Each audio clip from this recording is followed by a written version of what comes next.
ちょっと待ってください。どうしよう。大きなガラス窓から夕暮れの光が差し込む小さなカフェ。その入り口付近で美人オーナーが今にも泣きそうな顔で困り果てている。彼女の視線の先には背の高い外国人男性が真っ赤な顔で怒鳴っていた。周囲にはスタッフも数名いるが誰も言葉が通じず、ただおろおろするばかり。店内はざわめきと緊張感に包まれ、客の視線も冷ややかだ。カフェ全体を凍りつかせる男の怒声。美人オーナーは一生懸命にソーリーと繰り返すものの、どうにも意思疎通がうまくいかない。周囲のスタッフも板挟みになってパニック状態だ。何か一つ対応を誤れば、さらに激しいクレームやトラブルに発展し、店の評判は地に落ちるかもしれない。オーナーの表情には、潰れそうな店をさらに追い詰められる不安がにじんでいる。そんな絶体絶命の現場にバイトの俺はたまたま居合わせていた。このまま何もしなければ、彼女も店も取り返しのつかない事態に陥ってしまう。息を飲むスタッフたちの視線を背に感じながら、俺は意を決して行かれる客の前へ進む。何かお困りですか？俺がそう英語で問いかけた瞬間、それまでパニック状態だったスタッフたちの視線が一斉にこちらへ向き、驚きの色を浮かべた。何しろ、俺はごく普通のアルバイト店員に過ぎない。日頃から英語が話せるだなんて誰も知らなかったのだ。そしてこのことがきっかけで、俺の人生も大きく動き出すことになる。俺の名前は神崎かなた。今は都内の小さなカフェレストラン、カフェさくらでアルバイトをしている。正直なところ、どうしてこんな場所にいるのか、自分自身でもたまに疑問に思う。だけど、今は他に選択肢がなかった。昼間のシフトと夜間の仕込みが混ざったような不規則な働き方だが、比較的自由に休みを取らせてもらえるのはありがたい。店は大きなガラス窓から光が差し込む。開放的な作りをしている。カウンター席は落ち着いた木目調で、奥にはテーブル席が広がっている。オーナーを務める柏木沙織さんは若くて美人だと評判だ。実際、その評判にたがわない。年は俺とあまり変わらないくらいだろうか。いつも丁寧なメイクでキリッとした眉が彼女の意志の強さを物語っているように見える。客にもスタッフにも愛想よく接してくれるが、どこか心の底を見せないところがある人だ。表面的には柔らかい笑顔を向けてくれるものの、それ以上近づこうとすると透明な壁を感じる。そういう距離感を保つのが彼女のやり方らしい。バイトの終わりが近づく頃、俺は入り口脇のカウンターで伝票の整理をしていた。壁掛け時計の針はそろそろ閉店時間を指しているが、店内には俺と沙織さんだけ。客の姿はなく、静かな空気が広がっていた。ああ、今日も閑古鳥が鳴いちゃったわね。ふと厨房から顔を出した沙織さんがそうつぶやく。彼女は時計を一別し、軽くため息をついてから俺の隣に立った。週末ならまだしも、平日はこの時間まで待っても来ない時は来ないですね。俺が苦笑しながら伝票をまとめていると、沙織さんは視線をフロアに向ける。整然と並んだテーブル席の奥には小さなステージがうっすらとライトに照らされていた。ピアノとギター、それにバイオリンまで飾られているが、埃をかぶっているのがわかる。父が生きてた頃はあそこで演奏会をやったりして、もっと活気があったんだけどね。今はすっかり飾り物よ。沙織さんの声にはどこか諦めに似た響きが混ざっている。これまでも何度か聞かされた話だが、彼女の父親は音楽好きだったらしい。仲間とバンドを組み、週末には店を貸し切って演奏会を開いていたという。しかし、その仲間に裏切られ、多額の借金を抱えたまま亡くなった。その出来事を境に、沙織さんは音楽のことを大嫌いというようになった。音楽さえなければ、あんな借金することもなかったのに。低くつぶやいた後、彼女はわずかに口を引き結ぶ。詐欺まがいの手口で両親の貯金を奪われ、挙句店の経営まで揺らいだと聞いている。そんな過去を持てば人間不信になるのも無理はないだろう。でも今こうして店を続けられてるのは沙織さんの努力の賜物ですよ。俺は伝票をファイルに閉じながら少しでも彼女を励ませればと思った。しかし沙織さんは無理に笑ってみせることもなく、淡々と首を横に振る。努力なんて大したことないわ。毎日が手探り状態。そもそもこの店をどうにか盛り上げたいと思ってるのか、自分でもわからなくなる時がある。彼女のキリッとした眉がほんの少しだけ険しくなる。さっきまでの穏やかな表情が嘘のように消え、内に秘めた不安と苛立ちをあらわにしている気がした。俺は何も言えず、カウンターの端で固まってしまう。ごめん、変なこと言ったかも。スタッフの前で弱音は吐きたくなかったんだけど、つい本音が出ちゃった。沙織さんは気まずそうに目をそらし、軽く息をついた。俺は気にしないですよ。沙織さんだっていろいろ思うことはあるでしょうし。そう答えながら、俺はふとステージを見つめる。埃をかぶったバイオリンとギターが、閉店間際の薄暗い照明を受けて鈍く光っている。音楽には人を引きつける力がある一方で、沙織さんや彼女の父親のように心に深い傷を残す場合だってある。俺自身、それをどう扱っていいのか、まだわからない。ま、今日はもう店じまいしましょう。かなたくん、シャッター閉めるの手伝って。自分の思考を振り切るように言い放ち、沙織さんはカウンターを離れた。彼女の背中には相変わらず透明な壁があるように感じる。だけど俺はいつかその壁を崩せたらと思った。彼女の抱える傷や不安をほんの少しでも和らげる手伝いができたなら、それはきっと悪いことじゃないはずだ。わかりました。鍵の確認してから追いかけますね。俺はそう返事をして、最後の伝票処理を素早く終わらせた。店のシャッターを下ろし、鍵をしっかりかけてから電車を乗り継ぎ、自宅へ戻った頃には、すっかり日付が変わっていた。ドアを開けると、暗い部屋の中から人の気配がする。部屋の奥で小さな明かりをつけていたのは、妹のミオンだった。パジャマ姿のまま、ソファーに腰掛けてこちらを見ている。遅かったね、おかえり。ちゃんと食べてきた？声は弱々しいが、少し笑顔を浮かべているのを見てほっとする。ミオンは、数年前の出来事が原因で、外に出るのが怖くなり、以来、家に引きこもりがちになってしまった。両親が早くに亡くなった俺たちにとっては、お互いしかいない。そのせいか、妹の世話を任されるのは自然な流れだったが、本人はこれ以上兄ばかりに頼れないと気に病んでいるようだ。うん、まかないで済ませたよ。そっちはどう？体調大丈夫か？ちょっとだけ外に出たんだ。近所のコンビニと本屋まで行ってみた。まだ人混みは怖いけど、少しずつ慣れないとね。就職先もなんとか探してるよ。ネットで見つけた求人に応募してみようかなって。まだ寒さの残る夜中、ミオンの声はかすかに震えているように聞こえる。多分、一人で外へ出るだけでも大きな勇気が必要だったのだろう。俺は玄関近くで脱いだコートをハンガーにかけると、そのまま彼女の隣に腰を下ろした。焦らなくていいから。自分のペースで少しずつ進めばいいよ。でも、これ以上お兄ちゃんに負担かけたくないんだ。私ばかり守られてるみたいで情けなくなる。妹はうつむきながら申し訳なさそうに言葉を続ける。そんな彼女の手にそっと触れて大丈夫だと繰り返す。家計が楽じゃないのは事実だけれど、俺がどうにか稼げばいい。そうしなきゃいけない理由が俺にはあるのだから。本当に何も気にしなくていい。今日はコンビニと本屋に行けたんだろ。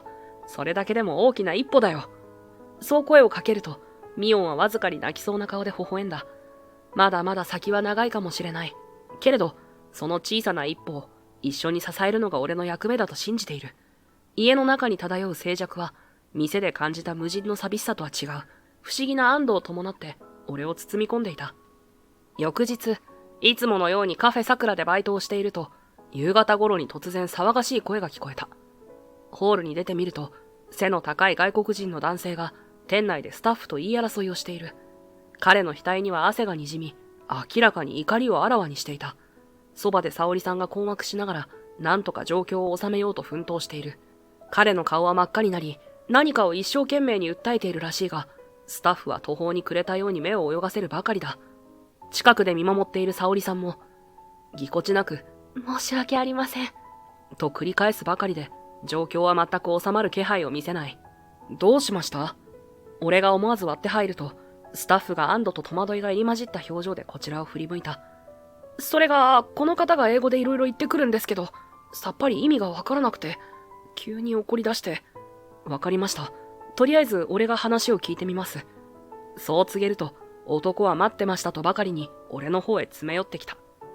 英語で何やらまくし立てているが、その主張はこうだ。友人から、ここはステージがあって演奏できる店だと聞いたので来てみたのに、スタッフが OK と返事しながら、結局何も準備してくれない。話が違うじゃないか、ということらしい。すみません。多分スタッフが英語を理解していなかったので、きちんとお話をお聞きしないまま OK と言ってしまったようです。今はお店の方針で一般のお客様向けの演奏は行っていないんです。誤解を生んでしまって本当に申し訳ありません。俺が英語で事情を説明すると、男はまだ怒りは収まらない様子だったが、一応は言い分を理解してくれたらしく、少しばかり声を落とした。そっちのスタッフが OK って言うから、てっきりできるもんだと思ったんだよ。わざわざ楽器を持ってきたんだぞ。本当にごめんなさい。もし今後イベントを行うことがあれば、ぜひご連絡します。今日は十分な説明ができなかったこちらの落ち度です。よければ、お詫びの気持ちとしてドリンク一杯をサービスさせてください。そこで沙織さんもようやく言葉を挟み、本当に申し訳ありませんでした。と、深々と頭を下げる。男はしばらく渋い表情をしていたが、まあ仕方ないな。と肩をすくめ、サービス券を受け取ってようやく店を出て行った。去り際に、そのうち本当に演奏させてくれるなら、ちゃんと連絡してくれよ。と苦笑いを浮かべていたのが救いだろうか。一見落着すると、スタッフは深いため息をつき、沙織さんも留飲を下ろしたように胸をなで下ろす。助かったわ、かなたくん。まさかこんなトラブルになるなんて思わなかった。店内に戻った沙織さんは、まだ少し気が張っているようだ。俺もほっと一息つきながら苦笑いして応じる。いえいえ、俺もどうなるかヒヤヒヤしましたよ。けど、ひとまず収まってよかったですね。スタッフの一人がホールの片付けを再開し、周囲が少し落ち着くと、沙織さんはふと首をかしげて俺の顔を見た。でも、あなた英語できるのね。さっきすごく流暢に話してたけど、昔ちょっと住んでいたことがあって、ああいう場面では割と慣れてるんです。そう言うと、彼女は意外そうに目を瞬かせたが、ふーんとだけつぶやいて納得したようだ。いつものクールな表情の奥で何か考え事をしているようにも見える。さっきのお客さんもそうですけど、外国の方って音楽イベントやライブが好きじゃないですか。ステージや楽器があると聞くだけで、わざわざ足を運んでくれたりしますし、俺は思い切って切り出した。今こそ提案するチャンスかもしれないと思ったからだ。もしよかったら、試しにライブイベントとかやってみませんか？ライブイベント？沙織さんは少し考え込むようにつぶやきながら、店の奥に飾られた楽器を見つめた。そこには古びたピアノやギター、そして彼女の父親が残したというバイオリンが、埃をかぶったまま佇んでいる。先日までであれば、音楽なんて嫌いとバッサリ拒んでいたはずだが、今日のトラブルがきっかけになったのか、明確に否定する様子はない。そうなんです。どうせステージがあるなら、思い切って音楽イベントをやってみませんか？観光客とか音楽好きな人って結構多いんですよ。SNS でも告知してみましょう。例えば、週末の夜にちょっと演奏できるようにしておけば、旅先で一曲弾ける場所を探してるって人が来るかもしれないし。俺の提案に、沙織さんはゆっくりと視線を上げた。でも、私音楽はあまり好きじゃないし、店がどうなるかもわからない。万が一余計な騒動が起きたらどうするの？そこはちゃんとルールを決めましょう。時間や演奏内容を管理して、周囲に迷惑をかけないようにすればいい。実際、外国の人が日本でライブができる場所を探してるってケースは少なくないですし、まずは簡単に SNS で告知してみますよ。英語の文面は俺に任せてください。俺がそう言うと、沙織さんはテーブルに視線を落とし、しばらく黙り込む。しかし、やがて息をついて顔を上げた。わかった。試しにやってみる。もしそれで少しでもお客さんが増えるなら、やる価値はあるかも。ありがとうございます。じゃあ、まずは週末に向けて簡単な告知を作ってみますね。外国人向けのサイトとか SNS に英語で情報を載せてみます。こうしてカフェさくら初のライブイベントが動き出した。俺は英文の告知を作り、店の公式 SNS や観光客がよく見るサイトに投稿していく。最初は反応は少ないだろうと思っていたが、意外にも日本のカフェで演奏したいという外国人からのメッセージや、音楽好きが集まる店って本当と興味を示す日本人のコメントがちらほら届き始めた。いよいよ週末、店のステージに懐かしい照明が灯され、久々に楽器の前に人が立つ。最初はぎこちない手探り状態だったが、数名の外国人客がギターやキーボードを持ち込んで軽くジャムセッションを始めると、その音色に惹かれた他の客たちが拍手を送ったり、動画を撮ったりしてどんどん盛り上がりを見せた。店の雰囲気も普段より活気があり、スタッフたちも少し浮き足立っているようだ。気がつけば、先日怒鳴り込んできたあの外国人男性まで姿を現していた。彼は、いや、覚えてると英語で挨拶しながらギターケースを抱えている。どうやら今回のイベントの噂を聞きつけてきたらしく、ちゃんと事前に演奏していいと確認を入れてくれたようだ。もちろんいいですよ。俺が笑顔で答えると、彼は嬉しそうにステージに上がり、早速弾き始める。すると、店内の客たちが拍手で彼を迎えて、店は一気に音楽の渦に包まれた。かつてここで演奏したかったと言って怒鳴り込んだ彼にとっても、やっと念願が叶った形だろう。演奏を終えた後は満足げな表情を浮かべ、また来るよと元気よく宣言していった。閉店後、ホールの片付けをしながら、沙織さんがぽつりと口を開く。まさか、こんなに人が集まるとは思わなかったわ。騒ぎにならないか心配だったけど、意外と盛り上がってくれてよかった。お客さん、すごく楽しそうでしたね。外国人も日本人も関係なく、一緒にセッションして、これからも続けていけば、もっと広まるかもしれませんよ。俺がそう言うと、彼女は少しだけ微笑む。その表情には、前より柔らかいものが混ざっている気がした。ねえ、かなたくん。やっぱりあなた不思議な人よね。あれだけ英語ペラペラで、ライブイベントのノウハウがあって、しかも音楽に詳しい。一体何者なの？何者ってそんな、大したことないですよ。昔海外でちょっとバイオリンを弾いてただけで、だから英語も多少は話せるだけです。え？バイオリンなんてかっこいいじゃない。今度はあなたがステージに立って演奏したらどう？みんな驚くんじゃない？沙織さんの提案に、俺は思わず苦笑する。まだそんな気にはなれなかった。昔は弾いていた。というだけで、今はとうに手を離したはずのものだ。まさか、この店のステージで再び演奏するなんて考えもしなかった。いや、もうずっと触ってないですし、それに下手になってるどころじゃないですよ。恥ずかしいだけなんで、そういうのは勘弁してください。そっか、ちょっと残念だけど、無理強いはしないわ。でも本当に聞いてみたいな。きっとすごく素敵なんだろうな。そう言いながら、沙織さんはステージの方にちらりと視線を送る。私、父が裏切られた時のことしか思い出せなくて、音楽の話になると、いつもあの辛い光景ばかり浮かんじゃって。だからずっと音楽そのものが悪いんだって決めつけてたの。彼女のキリッとした眉が、今はどこか寂しげに下がっている。苦くて重たい記憶に縛られたまま、どれだけ悔しい思いをしてきたのだろうか。でもね、最近わかったの。あの時父を傷つけたのは音楽じゃなくて、父を陥れた人の方だったんだよね。父はもともと音楽が大好きで、仲間と一緒に演奏するのを本当に楽しそうにしてた。なのに私は、裏切られた父の姿ばかり記憶をすり替えちゃってたっていうか。沙織さんはそう言葉を継ぐと、ステージに飾られた楽器を見やり、ゆっくりと目を伏せた。店内を包む沈黙には、これまでの苦しみだけではなく、どこか解放感めいたものが漂っているようにも感じられる。やがて彼女は短く息をつき、ふとこちらに向き直った。今日、音楽を聴いて分かったの。音楽ってこんなに素晴らしいんだって。あなたや、ここで演奏してくれたお客さんたちのおかげで、父が生前楽しそうに音を奏でていた姿を思い出したのよ。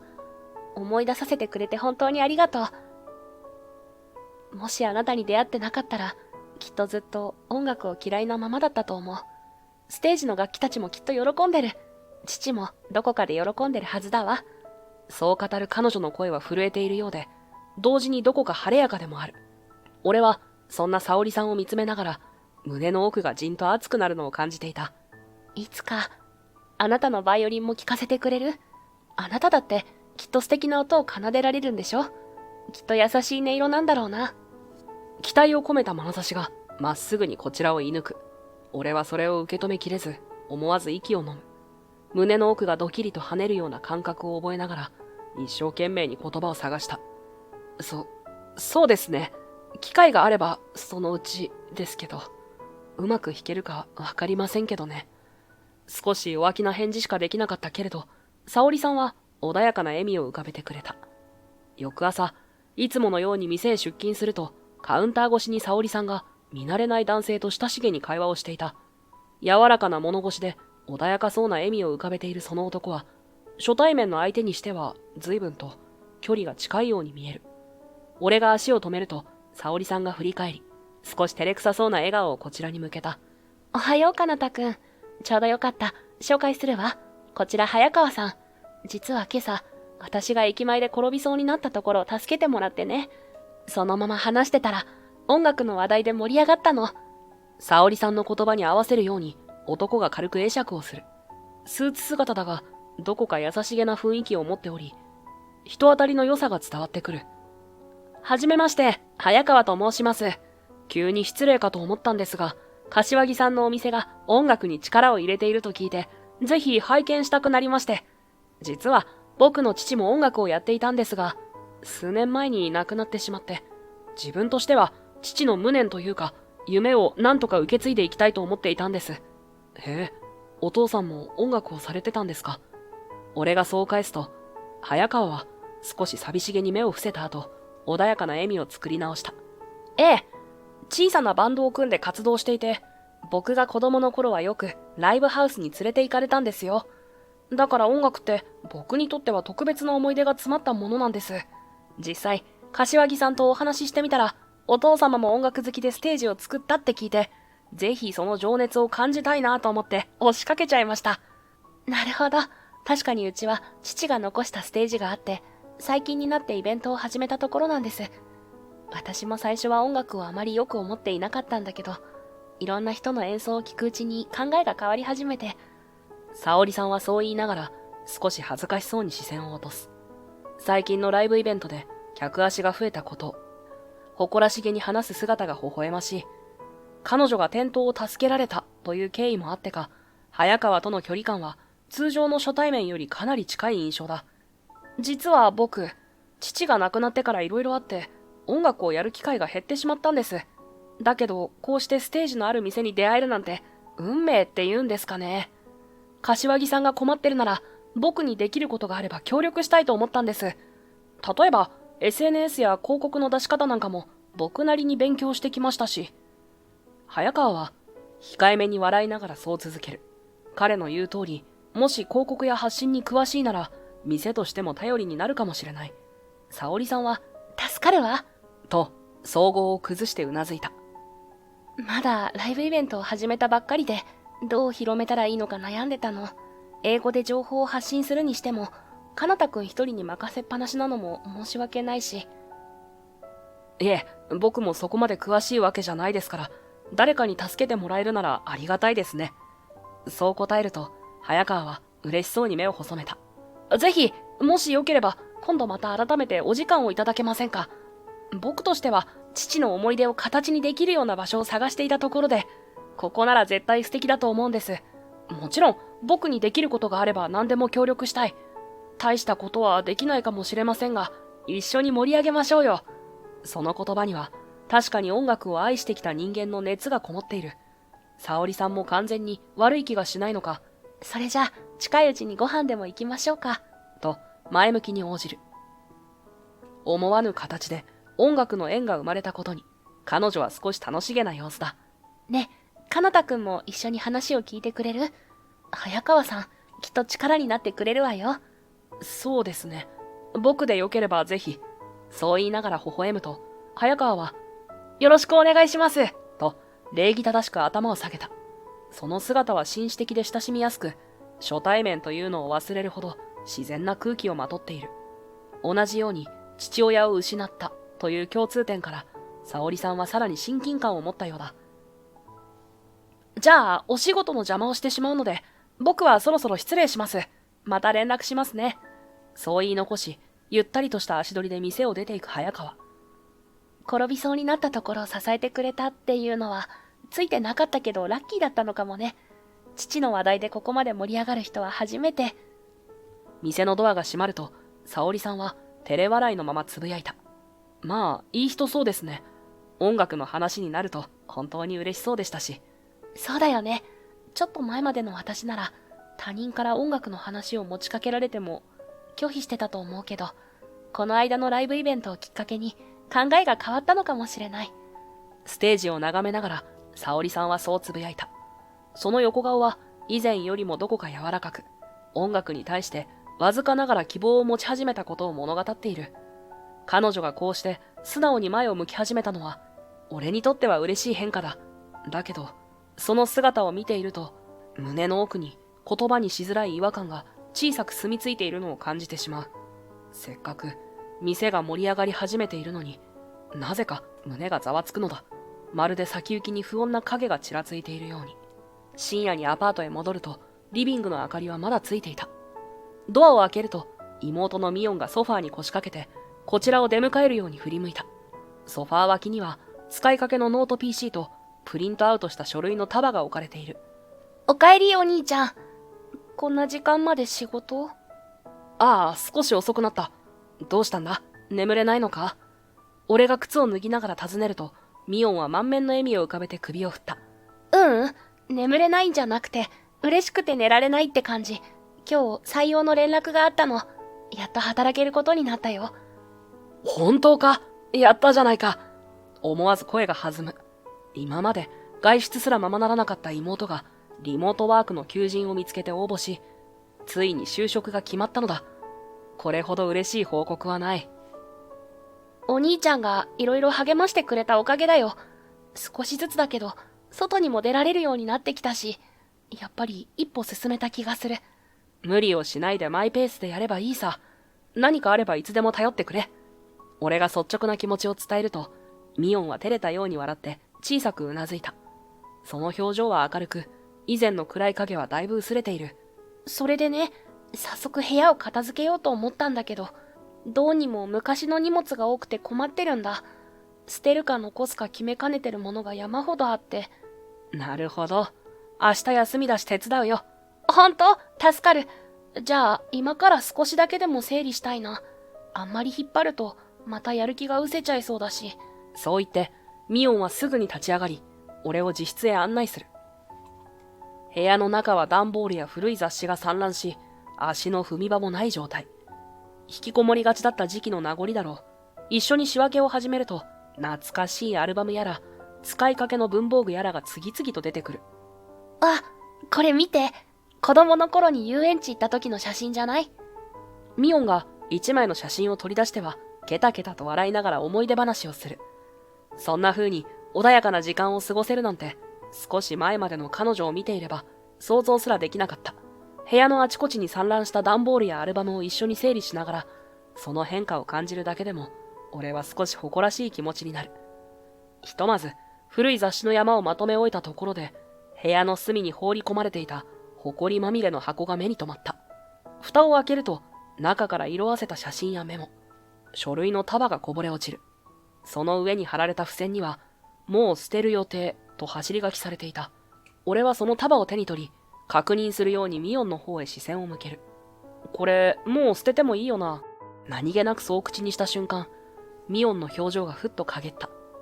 手放しで笑っていたさっきまでとは違い、言葉を失ったまま、うつむいてしまう。そこにあったのは、彼女が引きこもる原因になった、あの結婚詐欺にまつわる記録だったのだ。両親が早くに亡くなり、ずっと二人きりで生きてきた俺たちにとって、ミオンが結婚という言葉を口にしたときは正直嬉しかった。相手の男は優しく、誠実そうで、妹を大切にしてくれるのだろうと疑わずにいた。だが実際には、連絡先も経歴も偽装した詐欺師だった。ミオンは結婚前の準備と称して多額の金を騙し取られた上、心もズタズタにされた。そのショックで外に出るのが怖くなり、人間不信に陥ってしまったのだ。一歩も家から出られず、眠れぬ日々が続いた。俺が仕事から帰ってくると、暗い部屋でうずくまる妹の姿が日常になっていった。結局、精神的なダメージはあまりにも深く、しばらく治療も受けながら、ようやくここまで回復してきたのが現状だ。そんな彼女が今、少しずつ、とはいえ、部屋の片付けをして笑顔を取り戻そうとしている。その過程で見つかった写真は、彼女の傷を象徴するような存在だった。出会った頃の男と並んで写っている一枚を目にするだけで、きっと当時の恐怖と悔しさがフラッシュバックするのだろう。俺は写真の束を拾い上げた。色あせた中の一枚を見た瞬間、胸の奥で小さな違和感がうずく。どこかで見たような、いや、思い当たる節はないはずなのに、その男の顔がやけに脳裏に焼き付く。お兄ちゃん、どうかした？不審そうにこちらを覗き込むミオンを前に、俺は慌てて笑顔を作った。いや、なんでもないよ。とりあえずこれは処分しちゃおう。お前の気持ちが楽になるなら、もう全部手放してもいいだろ。そう促すと、妹はゆっくりと息をつき、苦笑い混じりにうなずく。彼女が立ち去ったのを見計らい、俺はその気になる一枚だけをそっとポケットに忍ばせた。他の写真や書類はすべてゴミ袋に放り込む。なぜか妙に引っかかる。この顔、どこかで見たような。脳裏に浮かんだ疑問を抱えたまま、残りの荷物を片付けるために妹の元へ戻った。翌日、俺はいつになく早めにカフェさくらへ向かった。妹の部屋で見つけたあの写真をどうしても沙織さんに見せる必要があったからだ。妹を騙した詐欺師と早川がそっくりだ。いや、そっくりどころか同一人物にしか見えなかったのだ。まさかとは思うが、このまま放置すれば再び誰かが犠牲になるかもしれない。嫌な予感が胸を締め付けるように続いていた。店に着くとちょうど沙織さんはカウンターで朝の帳簿を整理しているところだった。ここ数日は音楽イベントの盛況ぶりに手応えを感じていたのか、彼女の表情にはうっすらと希望が滲んでいる。しかし、そんな空気とは裏腹に、俺は重たい空気をまとったままカウンターへと足を進めた。沙織さん、少し大事な話があるんです。どうしたの？朝から顔色悪いわね。実は、早川さんのことでお伝えしたいことがあって。そう切り出した瞬間、沙織さんがきょとんとした顔で俺を見つめる。ここで遠回しに言っても仕方がない。できるだけ率直に事情を説明することにした。早川さん、危険な男かもしれません。正確に言うと、人を騙して金銭を奪う、いわゆる詐欺師の可能性があります。はっきりと告げたとき、沙織さんの瞳が驚きに見開かれる。彼女の眉が密かに引きつるのを感じながら、俺は妹の名前を出すべきか迷い、意を決して話を続けた。俺の妹が昔、結婚詐欺にあったんです。その相手の写真を整理していたところ、写っていたのが早川さんとそっくりだったんです。正直、ただ似ているだけなのかもしれないと思いましたが、全く同じ顔だとしか思えない。そういうや否や、俺はスマートフォンに取り込んでおいた問題の写真を沙織さんに見せる。色あせたプリントを撮影しただけの不鮮明な画像だが、男の顔つきや輪郭は明らかに早川と同じだ。本当だ。確かに似ている。ええ。これが早川さん本人だと断定する確証はまだありません。でもどうしても放っておけませんでした。彼を信じすぎるのは危険かもしれない。でも早川さんって優しくて礼儀正しい人よ。それにこの前も駅前で助けてもらって。沙織さんは写真を見つめながら眉を寄せ、動揺を隠せない様子だ。わかる。彼女が受け止めきれなくても無理はない。証拠が不確かだって分かっています。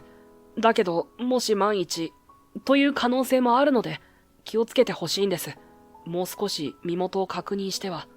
そうね。確認は必要かもしれないわ。沙織さんが戸惑い混じりにそううなずきかけた矢先、カランカランとドアのベルが鳴った。嫌な予感は当たってしまう。そこには話題の本人である早川がスーツ姿で立っていたのだ。おはようございます、沙織さん。実は相談したいことがあって。そう言いながら早川はまるで商談の始まりのようにスーツの内ポケットから複数の書類を取り出した。この前ちらっとお話ししましたが、僕、父の形見でもある音楽を何か大きな形で盛り上げたくて、例えばこの店のライブイベントももっと多くの人に来てもらえたら最高ですよね。そのためには広告費や設備投資だって必要になる。彼はそう言いながら書類の一部を沙織さんに見せた。店舗拡大プラン。そんなタイトルが目に入る。店内を改装して音響設備を増やし、週末のライブイベントを一層充実させようという提案のようだ。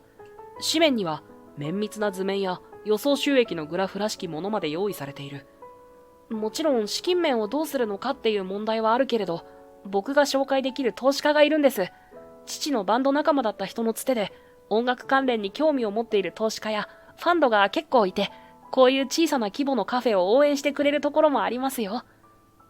投資家、ファンド。沙織さんは目を瞬かせながら書類をめくる。視線は困惑気味だが、その内容が見かけ上は魅力的に映るのも事実だろう。店を続けるのに四苦八苦していた彼女にとって、こうした大きな話はチャンスのようにも思える。最初から大金が必要というわけではありません。実は融資してもらった資金をゆくゆくは売上から返済していくというシステムで、投資家というより出資者に近い形かな。ただ僕としてはまず最低限の投資設備をしてお客さんを呼び込み、いずれは店の収益をアップさせてほしいんです。そうすれば沙織さんの借金問題もクリアになるかもしれない。借金問題って、ごめんなさい。ちょっと立ち入った話かもしれません。でも僕にできることがあるなら協力したい。父が存命だったらこの店で思い切り演奏会をやったり、お客さんと音楽を楽しんだり、絶対に盛り上げてくれたと思うんです。僕はその夢を少しでも形にしたいだけで、どうでしょう、一つ検討してもらえませんか？慎重に言葉を選びながら、早川の瞳にはまるで店を救いたいという純粋な熱意が宿っているかのように見える。だが俺は、そのあまりにも都合が良すぎる夢に、どうしても違和感を覚える。沙織さんもまた、はっと我に返ったように言葉を飲み込んだ。そんな大掛かりな計画、本当にできるのかしら。父が残した負債もあるし、うまくいかなければ余計に借金が増えるだけかもしれないし、そのあたりはプロの投資家やプランナーがバックアップしてくれます。もちろん初期費用をあまりかけないプランから試してみることもできますよ。大きく動くかどうかは柏木さんの自由ですし、僕としてはこんな可能性もありますよっていう提案なんです。本当の狙いは何なんだ？彼の甘い言葉は店を盛り上げるために力を貸してくれると好意的に受け止めていたかもしれない。だけど今は妹の写真に写ったあの男と早川が同一人物ではないかという疑念が拭えない。どうしても胸の奥がざわついてしまう。一瞬だけ沙織さんと目が合う。その反応を見逃さなかったのか、早川が不思議そうに小首をかしげる。どうかしたんですか？お二人とも顔色が優れないようですが。今こそ切り出すならこのタイミングだ。そんな確信と同時に俺の口からは緊張で少し上ずった声が漏れた。早川さん、その投資の話、もう少し詳しく聞く前に一つ確認させてほしいことがあります。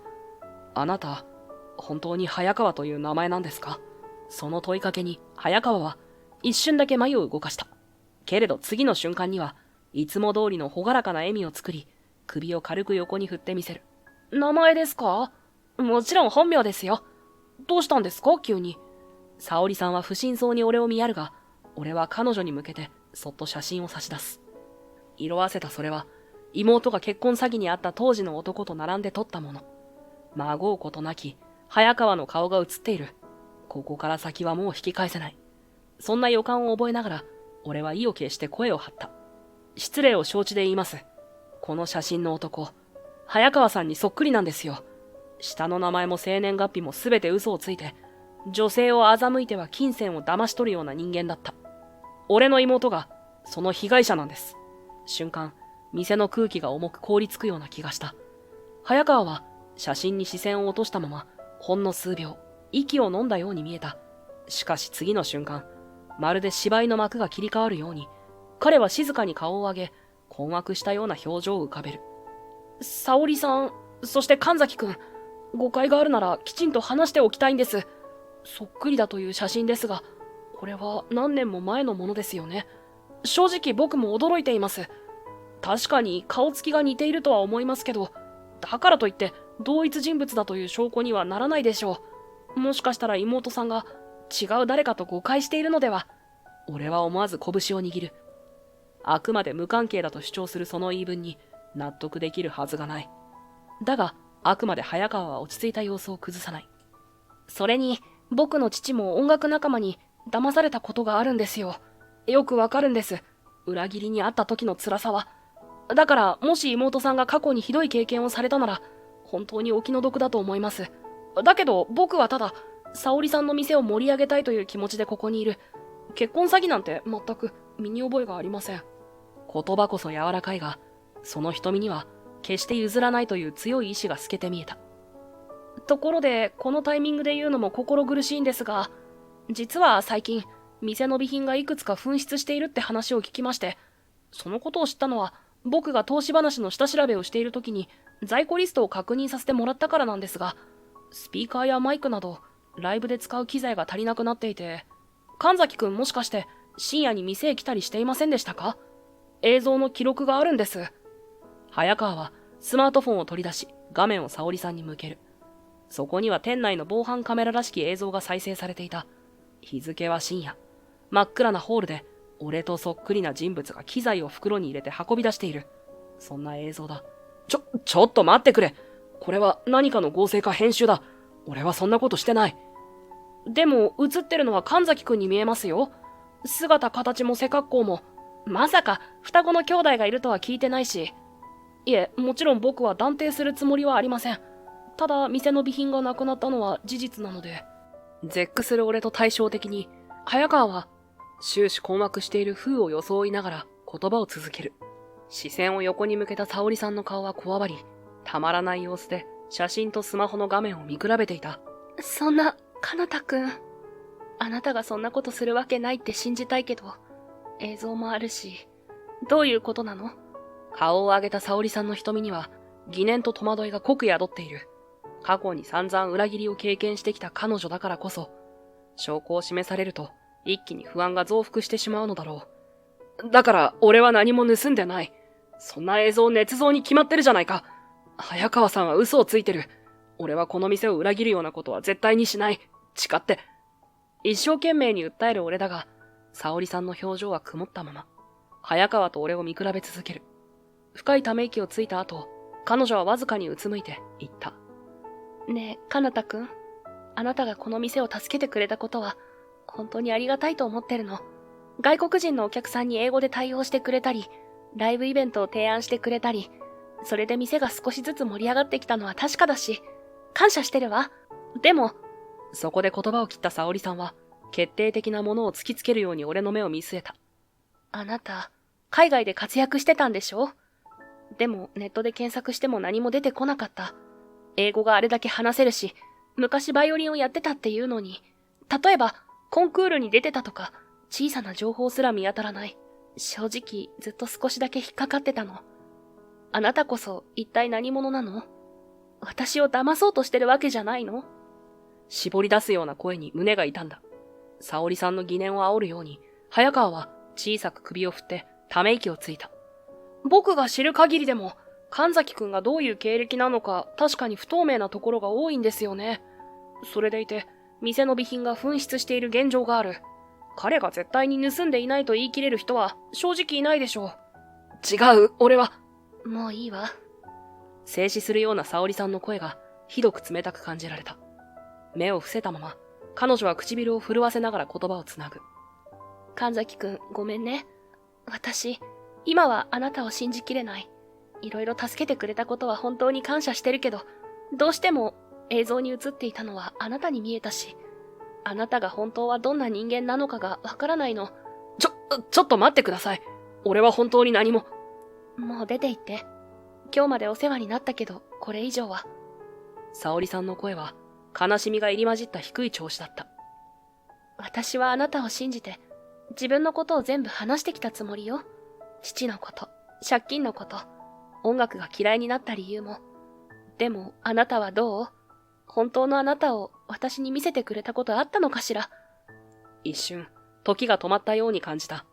胸の内側をえぐるその言葉に、返事をしようとしても、息が詰まって声が出ない。事実、俺は何も盗んでいないと主張するばかりで、自分自身の過去や本音をまともに伝えていなかった。彼女にとっては、それが心を開いていなかったと映ったのだろう。沙織さん。かすれた声で名前を呼んでも、彼女はもう振り返ることなく奥へ消えていった。家に帰り着いたのは深夜だった。ドアを開けると、わずかに明かりのついたリビングで、ミオンがソファーに座ってうつむいていた。昼間のうちに仕事を済ませたのか、パジャマ姿のまま俺を待っていたらしい。お帰り、すごく遅かったね。妹に余計な心配をかけるわけにはいかない。けれど、バイト先を解雇された事実を隠し通すのは難しいと思い、正直に事情を話した。そっか。お兄ちゃん辞めさせられちゃったんだ。ミオンは唇をぎゅっと噛んだまま、瞳を潤ませる。ごめん。やっぱり私のせいだよね。私がまともに働けなくなっちゃったから、お兄ちゃんが一人で稼がなきゃならなくて、それなのに結局お兄ちゃんの人生まで壊しちゃって。やめろよ。そんなわけないだろ。俺は妹のそばに腰を下ろし、そっと頭を撫でる。彼女は昔から自分を責めがちな性格だった。結婚詐欺に遭ってからは自信や笑顔も奪われ、外へ出るのさえ難しくなってしまったが、ようやくリモートで仕事を始めて、少しずつ前に進もうとしているところなのだ。お前のせいなんて言ったことないだろ。店から追い出されたのは俺の問題だし、いずれ別のバイトを探せばいい。それに、お前はやっと前向きになり始めたんだろ。ミオンは泣きそうな目でじっとこちらを見つめる。心の底では、まだ後ろめたさや罪悪感を抱えているのだろう。俺はそっと肩に手を回し、できるだけ穏やかな声で言った。お前は自分のことだけ考えろ。せっかく新しい仕事も決まって、少しずつ慣れてきたんだから。何かあったら俺がどうにかするからさ。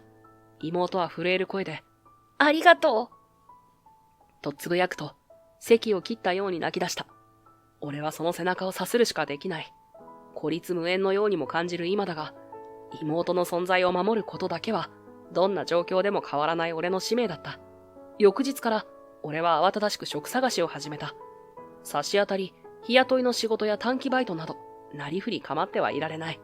とはいえ、カフェさくらのことが頭から離れないのも事実だった。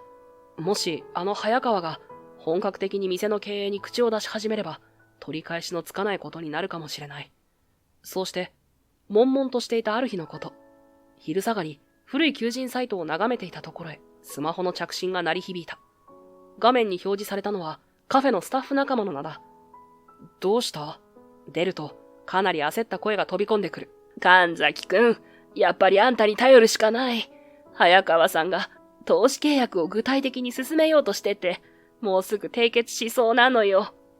投資契約？何かすごく大掛かりな話になってて、店を担保にするっていう噂まで出てて、オーナーが追い詰められてるのか、なかなか首を縦にも横にも振らないんだけど、このままだと、やっぱりやってみようかなって流れになりかねない。スタッフの息は上ずっていて、本気で焦っている様子が伝わってくる。俺が首を突っ込んでも、沙織さんはもう俺のことを信じちゃくれないよ。でも、他に誰も止められないのよ。何よりオーナーの気持ちを変えられるのって、きっとかなたくんしかいないと思うから、お願い。その言葉に胸がざわつく。冷静に考えれば、俺が言ったところでどうにかなる保証はない。逆にまた、厄介者扱いされるだけかもしれない。けれど、何もしなければ、あの店も沙織さんも、ミオンのようになってしまう可能性がある。わかった。すぐ行く。電話を切ると、恐る恐るリビングを覗く。妹はリモート会議の準備をしている最中で、こちらに気づくと微笑んだ。お兄ちゃん、どうかしたの？ちょっと出かける用事ができた。すぐ戻るから。気をつけてね。妹の明るい返事を背に、俺は一度だけ深呼吸をし、気合を入れるように玄関のドアを開いた。俺はカフェさくらへ向かう足を早めた。店の扉を押し開けると、そこには書類を並べたテーブルを囲むスタッフたちと、テーブルの正面に立つ早川、そして肩をこわばらせる沙織さんの姿があった。俺が姿を見せた瞬間、早川が鋭く目を細める。また君か？いい加減にしてくれ。何の用だ？その言葉を無視するように、俺はまっすぐ沙織さんを見つめた。彼女は一瞬、肩をびっくりと震わせるが、すぐに視線をそらしてしまう。バイト仲間のスタッフが、そわそわと落ち着かない様子で見守っていた。沙織さん、本当にごめんなさい。俺、あなたに何も言えないまま、店を出て行ってしまった。疑われるのも仕方ない。だけど、今度こそ、本当のことを話させてください。俺の声は少し震えていた。これまで蓋をしてきた過去を語るのは、心がきしむような痛みを伴う。だけど、それを口にしないままでは、沙織さんの疑いを拭えないのも事実だった。早川に何を吹き込まれたかは知らない。でも、あなたが俺に対して、本当の姿を見せてくれたことがあったのって言ってたこと、あれがずっと胸に刺さってたんです。沙織さんはペンを握りしめたまま、うつむいている。傍らの早川が苛立った様子で間に割って入るように言葉を挟んだ。黙れよ、ペテン師め。君がこの店で何を企んだか、みんなもう知ってる。盗難だって。俺はそんなことしてない。これから言うことを聞いてもらえれば、ペテンかどうかわかるはずだ。一気に言い切ると、店の奥、ライブ用に飾られていた古いバイオリンへ近づいた。前に見かけた時より埃も少なく、誰かがきちんと手入れしようとしてくれたのかもしれない。恐怖と躊躇が頭をかすめる。それでも、ここで逃げては何も変わらない。震える手でバイオリンを持ち上げ、肩に当てて弓を握り込む。嘘かどうか、これを聞いて判断してください。早川が、はぁと鼻で笑ったのを横目で見ながら、俺はゆっくりと弓を引いた。一音目は、ほんの少しだけ震えた。心臓が早金を打つのがわかる。それでも、2音、3音と音を紡ぐうちに、指先が自然に動き始めた。何百回、何千回と海外で舞台に立ち続けた、あの頃の感覚が蘇る。店内はしんと静まり返り、音の波だけが空気を揺らす。やがて、旋律が大きくうねりを描き始めると、スタッフたちはもちろん、早川すら口をつぐんでバイオリンを見つめている。そして、最後の音を弾き切った瞬間、ホールの空気が止まったように感じた。まるで、時さえ止まったかのように、誰も言葉を発しない。すごい。ぽつりと、最初に声を漏らしたのは、涙ぐんだ沙織さんだった。彼女はペンを床に落とし、両手で口元を覆っている。瞳に滲む涙が、彼女の激しい動揺を物語っていた。信じられない。あなた、こんなにも。俺は、バイオリンを抱えたまま、静かに息を整える。正直、手足が少し、痺れるほど緊張していたが、演奏できたことにほっとしていた。俺が海外で活動していた時に使ってた名前は、母の旧姓なんです。北山っていう名字でした。両親はもう亡くなって、妹と二人で生きていくしかなかったから、母方の親戚を頼ってアメリカへ行った。でも、向こうで一部の音楽関係者に見初められて、しばらく演奏活動をしていた。そう言いながらスマホの画面を見せると、そこには海外の音楽フェスティバルの記録や関係者との写真が並んでいる。名前は確かに神崎ではなく、母の旧姓が記されていた。俺にとっては輝かしい過去の思い出でもあり、それと同時に大きな挫折と傷の思い出でもある。子供ながらに、いや、子供だからこそ、俺のバイオリンの腕前は称賛され、多くの人々の心を引きつけたらしかった。そのせいで、俺は昼夜を問わずあちこちに連れ回されて、バイオリンを弾かされ、ほとんど休むことなんてできなかったのだ。確かに、妹と俺は生きていくのに必要な、最低限の食事や衣服なんかは与えられていたが、稼ぎのほとんどは親戚によって取られてしまっていた。子供だった俺は、契約のこともわからずに、ただ全てにサインもしてしまっていたから、どうすることもできなかったのだ。このまま、彼らの元にいてもいいことはないと、妹を連れて日本へと戻ってきた俺にとって、もうバイオリンはトラウマとも言えるようなものとなってしまっていた。このことをどう説明するべきか。もっと親戚に立ち向かっていればよかった。逃げただけだ。将来を棒に振った。お前のせいで妹がいい生活を送れなくなったと、後ろ指を刺されるかもしれない。俺は視線をさまよわせながら、ふと目の前の沙織さんを見る。沙織さんが画面を見て、何度も瞬きを繰り返す。それは俺が言っていることが嘘ではないと察し始めた証拠だろう。けれど、まだ混乱しているのか、深く息をついて口を開けない。そんな彼女の様子を前に、早川は取り乱したようにテーブルを叩き、俺を指さす。そんなのいくらでも捏造できるじゃないか。母親の旧姓、写真、そんなもん証明にならない。皆さん騙されちゃダメだ。ペテン師の手口ですよ。早川の怒声が店内に響いた。だが、周囲のスタッフたちは逆に冷めた表情で彼を見つめている。先ほどの俺のバイオリン演奏と、母の旧姓で海外活動をしていたという説明には、妙な説得力があったのだ。その空気を断ち切るかのように、カランカランと入り口のドアベルが鳴る。お兄ちゃん。姿を現したのはミオンだった。ドアをくぐった瞬間から足元はおぼつかず、明らかに震えている。リモート勤務の合間を縫ってきたのか、薄手のカーディガンを羽織り、手には何やら書類の束を握りしめている。私を騙した張本人は、あなたよね。声は途切れがちだが、その一言に店中が凍りつく。早川も、はと、怪訝そうに眉を潜める。何の話だ？誰だかわからない人にいきなり騙されたなんて言われても、私の名前は神崎美音。数年前、結婚詐欺にあった。相手は、野川って名乗ってたけど、本名も全部嘘だった。妹は震える手で書類の一枚を差し出す。それは、かつて彼女が結婚前提の同居や結婚資金などを出し合いましょうと持ちかけられ、署名させられた契約書のコピーだ。偽名で書かれてはいるが、写真や連絡先の一部が一致しており、さらに決定的なのは、メッセージアプリの履歴を印刷した文面だ。これは早川は顔色を変え、書類に飛びつくようにして確認する。だが、ミオンの声がさらに続く。証拠ならまだまだあるわ。あなたが騙し取ったお金の振込先。それも調べたら、あちこちで名義を使い分けてた。私、本当は、こんなとこに来るの、怖かった。でも、もう逃げたくないの。妹は、強い意志を宿した瞳で、早川を睨みつける。彼女の体はまだ震えているが、気持ちははっきりとここにある。お前！早川は怒りと焦りを混ぜたように声を上げるが、明らかに表情がうろたえている。もういいわ。早川さん、あなたは私を騙し、店まで乗っ取ろうとしたのね。この子の証拠、どう見ても本当じゃない。沙織さんが立ち上がり、息を荒げながら詰め寄る。視線には怒りと、欺かれそうになった悔しさが宿っていた。そんなのデタラメだ。捏造だ、俺は。だったら警察に調べてもらえばいい。できるよね。俺が低く静かな声で言うと、早川の顔はみるみる蒼白になる。最悪だ。早川は身を翻し、一瞬の隙をついて店のドアへ駆け出す。だが、すぐに店のスタッフと客が、逃がさないぞと出口を塞ぎ、彼の腕を掴んで押さえつけた。もはや四面楚歌だった。店のスタッフや常連客に取り押さえられた早川は、そのまま通報を受けた警官に引き渡された。自分の身に迫る危機を悟ったのか、最後まで、でっち上げだとわめいてはいたが、妹が持参した契約書やメッセージの数々は決定的証拠。もはや言い逃れは不可能だった。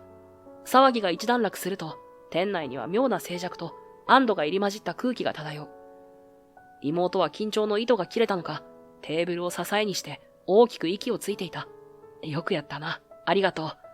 俺がそっと声をかけると、ミオンはほんの少し笑ってみせる。うん。お兄ちゃんがあの人との写真をすごく気にしてたから、きっと何かあるんじゃないかって思って。でも怖くて、なかなか踏み出せなくて。だけど今日は私が行かなきゃと思ったんだ。妹の声はまだ震えていたが、その目には確かな決意が宿っている。自分を裏切った男に対して立ち上がれたという事実は、彼女のトラウマを克服する大きな一歩になったはずだ。ありがとうな。本当に助かったよ。お前はもう大丈夫だ。これからは自分を責める必要なんてない。俺もミオンがこうして自分で立ち向かえたことを誇りに思う。そう言うと、ミオンは一瞬涙ぐんで、それから小さく笑う。うん。私もなんだか前より強くなれた気がする。これからは私も少しずつ前に進んでみるよ。お兄ちゃんにももう少し頼ってもらえるように頑張るから。店のスタッフはほっとした様子で、俺たちを見守っていた。その視線の中から、そっとひときわ、強い眼差しを向けてくる人がいた。オーナーの沙織さんだ。彼女は店の奥でペンを置き、ゆっくりとこちらに歩み寄る。かなたくん、ミオンさん、本当にごめんなさい。沙織さんは深々と頭を下げた。頬には悔しさと安堵が入り混じった涙がうっすら光っている。かなたくん、私、あなたを疑って、ひどい態度をとって、挙句に店から追い出して、もう何と言ったら許してもらえるのか。でも、どうか、私にもう一度チャンスをくれない？その声は弱々しく震えながらも、はっきりとした意志が感じられる。彼女は顔を上げ、俺に視線を重ねた。虫がいい話だってわかってる。でも、あなたがいなかったら、うちの店はどうなっていたかわからない。さっきのバイオリンの演奏を聞いて、あなたがどれだけ本気で音楽を愛しているかもわかった気がする。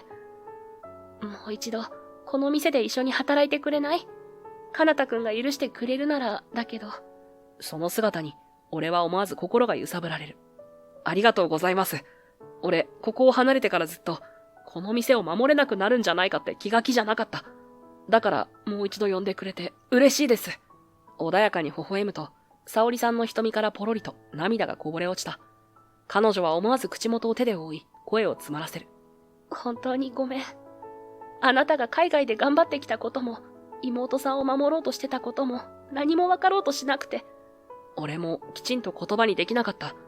これからはもっとお互いのことを話せるように、少しずつ前に進んでいけたらいいですね。そう答えると、沙織さんは小さくうなずき、潤んだ瞳で笑ってみせる。その笑顔は前よりずっと柔らかく、どこか安堵に満ちたものだった。そして、それから少し経ったある週末の夜、カフェさくらのライブステージには、今まで以上に多くの客が集まるようになっていた。SNS や外国語の情報サイトをフル活用し、海外からの観光客もちらほら足を運んでいる。そこにはミオンのリモートスキルも活かされ、ネット告知の手伝いなど大いに力を貸してくれていた。スタッフ総出で準備したライブは毎回ささやかながら熱気に包まれ、お客さんたちは思い思いに音楽を楽しむ。もともとあったステージと楽器を活用し、若いアーティストや外国人旅行者がふらりと飛び入り参加することも珍しくない。まさに、沙織さんの父が夢見た音楽のあふれる店が、ここ、カフェさくらで確かに息づいていた。そんなある日の夜、いつものようにバイオリンを演奏していた俺のもとに、海外の音楽エージェントを名乗る人物が声をかけてきた。なんでも、SNS 動画で俺の演奏をたまたま見かけたらしく、ぜひ海外の公演で演奏してほしいというオファーらしい。いきなりの話に目を丸くしたものの、詳しい打診を聞けば聞くほど、俺の音楽をもっと世界に広げたいという気持ちが高まっていく。すごいじゃない、かなたくん。夢がどんどん広がってるね。カウンター越しにそう声をかけてきたのは沙織さん。正直、こんなチャンスが来るなんて思ってなかった。ミオンも少しずつ自立してきたし、行くなら今がタイミングかなって。でも、俺は少し言いにくそうに言葉を濁す。私のことを気にしてくれてるの？そりゃもちろん。あなたやこの店のことを置いていくのは正直辛い。正直な思いを口にすると、沙織さんはふわりと微笑んで、カウンターから身を乗り出した。実はね、私も最近少し考えてたの。店がここまで盛り上がってきたから、もっと大きなことにチャレンジしたいなって。海外のお客さんが日本式のカフェをこっちに作ってほしいって話を振ってくれることも増えたし。そこで一度言葉を切り、彼女は照れたように髪を耳にかき上げた。それに、あなたがいなくなるのは私だって嫌。一緒に海外で新しいお店を始めるっていうのはどうかな。音楽イベントもそっちで開いたら、きっと面白いと思うの。そう言って笑う彼女に、心の奥が一気に温かくなる。じゃあ、遠慮なく、その誘いに乗らせてください。すぐに準備は難しいかもしれないけど、一緒に少しずつ進めてみよう。俺も海外で演奏する機会を増やすし、その先でカフェさくら海外支店を盛り上げていけたら最高だね。そう答えると、沙織さんはパーッと顔を輝かせる。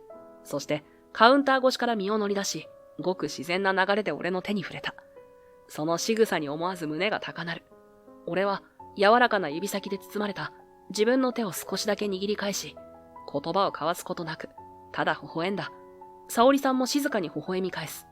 遠くへの挑戦はこれからが本番だが、きっと二人なら乗り越えられる。そんな確信めいたものが、胸の奥で温かく広がっていくのを感じた。店の扉を開け放った先には、可能性という名の風が吹いている。俺たちはその風を感じながら、もっと遠くへ、もっと広い世界へと一緒に踏み出していくのだろう。